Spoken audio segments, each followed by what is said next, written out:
9 मई 2023 वो स्याह दिन जब एक मुंतखब साबिक वजीर आज़म और कौम के सबसे मकबूल रहनुमा को अहाता अदालत से अस्करी फोर्सेस की जानिब से अदालत में तोड़ फोड़ करके गैर कानूनी तौर पर गिरफ्तार किया गया, सिर्फ इसलिए ताकि अवाम की इमरान खान से वाबस्तगी के जज्बे को इश्तिआल में तब्दील करके अपना मकसद हासिल किया जा सके।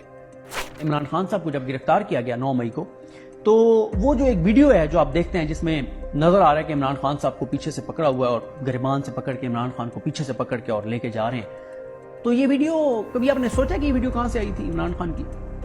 क्या ये किसी चैनल ने बनाई थी? क्या ये किसी मोबाइल से बनी हुई है? नहीं, ये तो ड्रोन की वीडियो है। ड्रोन की वीडियो, ड्रोन क्या उस वक्त किसी चैनल का ड्रोन उड़ रहा था? नहीं। अगर उड़ भी रहा होता था उस चैनल की जरूरत थी कि वो चैनल वो जारी करता? नहीं। ये खुद वहां पे बनवाई गई और बनवा के फौरी तौर पे जारी की गई। मकसद क्या था? एक खौफ पैदा करना, एक मैसेज देना कि जनाब हम ये भी कर सकते हैं और ये हमने किया है और बबांगे दोल किया है। इसलिए 9 मई के रोज चौकियों से फौज और पुलिस गैर मामूली तौर पर गायब दिखाई दी और अवाम में शरपसंद अनासर घुसाकर उनको तोड़ फोड़ का रास्ता दिया गया। इन्होंने सिविलियन कपड़ों में लोगों को उतारा है, ठीक है, ताकि इनको पर लगे कि ये आर्मी नहीं है, ये आम अवाम है जो खराब कर रही है। ये देखें, ये पुलिस वाला है, इसके हाथ में पुलिस का डंडा है। पुलिस वाला डंडा लेके गाड़ियों के शीशे तोड़ रहा है। एक गाड़ी है आर्मी की, ये इनमें से उतरे हैं और ये सिविल वर्दी में काफी सारी तादाद में, वो आगे शलवारों कमीजों में जो लोग गए हैं ये वो है। तहरीक इंसाफ जैसी आम पाकिस्तानियों पर मबनी जमात जो अपनी 2 दिहाइयों से जायद पर मुहित जद्दोजहद में हमेशा पुरअमन रही और उस पर पाबंदी लगाने की कोई वजह मौजूद न थी, उसे किसी भी तरह से पुरतशद्दुद जमात साबित करके उसकी कमर तोड़ी जा सके और मुल्क में उस वक्त होने वाले नए इंतखाबात में अपनी गैर मकबूल कठपुतलियों की राह हमवार की जा सके।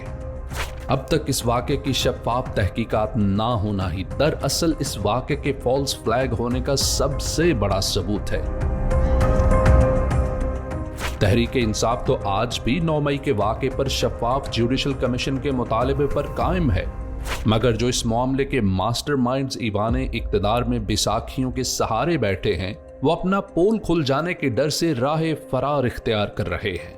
और जिन दिनों में मुल्क को कौमी यकजहती की सबसे ज्यादा जरूरत थी, उन दिनों में बगैर कॉज लिस्ट जारी किए उजलत में अस्करी कोर्ट्स के जरिए मिलिट्री ट्रायल्स को कानूनी करार देकर सिविलियन सुप्रीमेसी और इंसानी हकूक का गला मुकम्मल तौर पर घोंट दिया गया है, जबकि इससे कबल सुप्रीम कोर्ट का 5 रुकनी बेंच मिलिट्री ट्रायल्स को गैर कानूनी करार दे चुका है।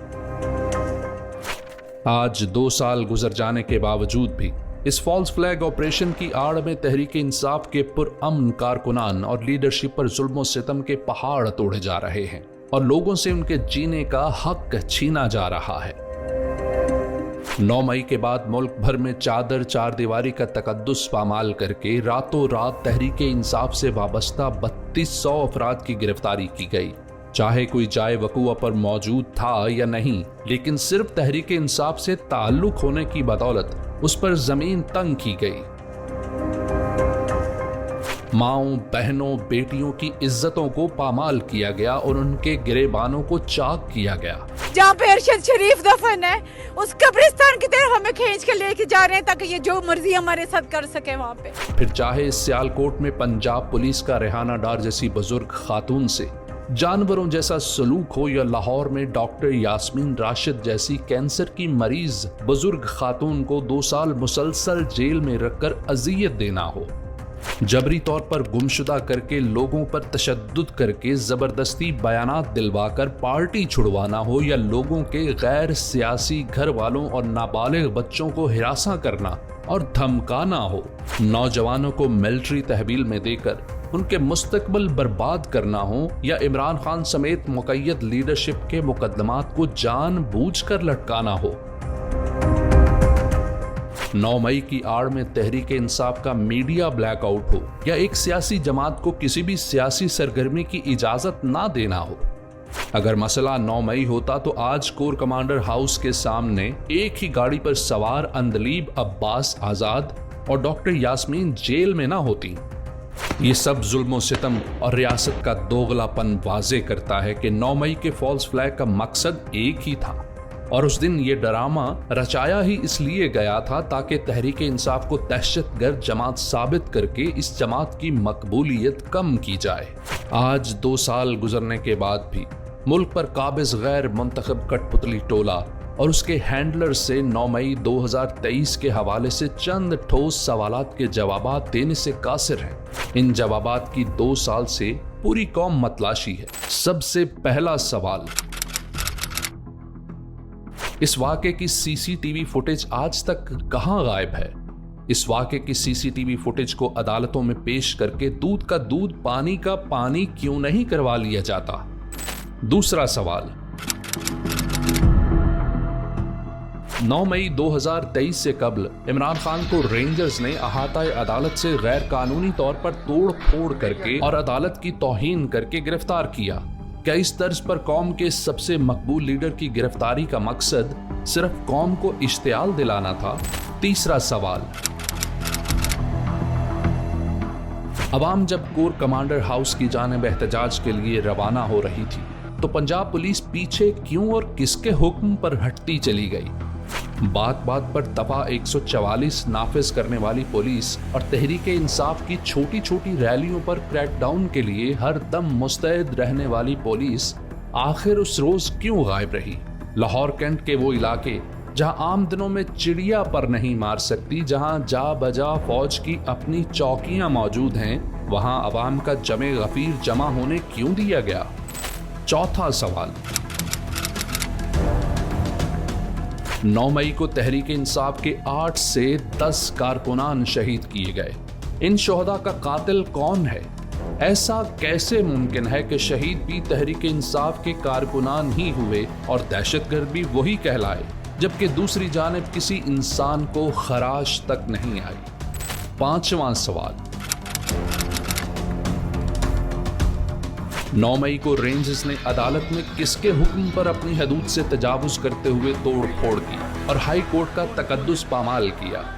अगर कोर कमांडर हाउस की कंक्रीट की इमारत का तकद्दुस इस कदर है कि उसके सामने एहतजाज की बदौलत शहरियों को जान से मारा जा सकता है, तो क्या हाई कोर्ट जो अवाम को इंसाफ फराहम करने का फरीजा सर अंजाम देती है उसका कोई तकद्दुस नहीं था, सिर्फ इसलिए क्योंकि वो एक सिविल इमारत है?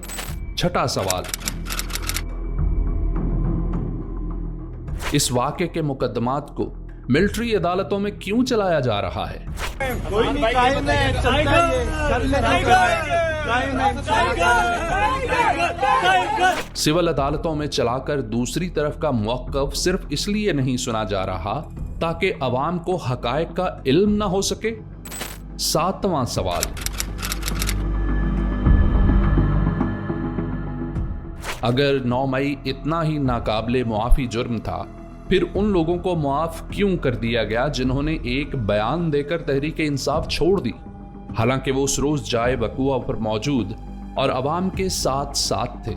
और डॉक्टर यास्मीन राशिद, मियां महमूदुर रशीद जैसे रहनुमा जिनकी पुरअमन रहने की अपील की वीडियोस मौजूद हैं, उन्हें आज तक जेल की सलाखों के पीछे क्यों रखा गया है? अंदर जाने की बिल्कुल मत कोशिश करें, आप बाहर आ जाए सारे।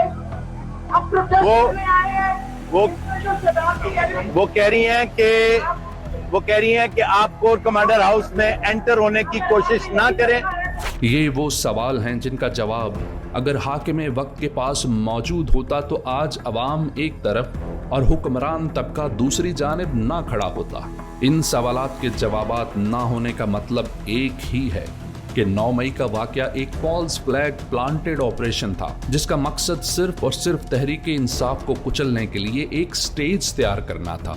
इस सब के बावजूद अवाम ने 8 फरवरी को 9 मई के झूठे बयानिए को अपने वोट की ताकत से जमी बोस किया, लेकिन हाकिम वक्त जो इस वक्त ताकत के नशे से चूर है, इस हकीकत को समझने से कासिर है कि पाकिस्तान की अवाम अब इतनी बाशऊर हो चुकी है कि हकीकत और ड्रामे का फर्क जांच लेती है।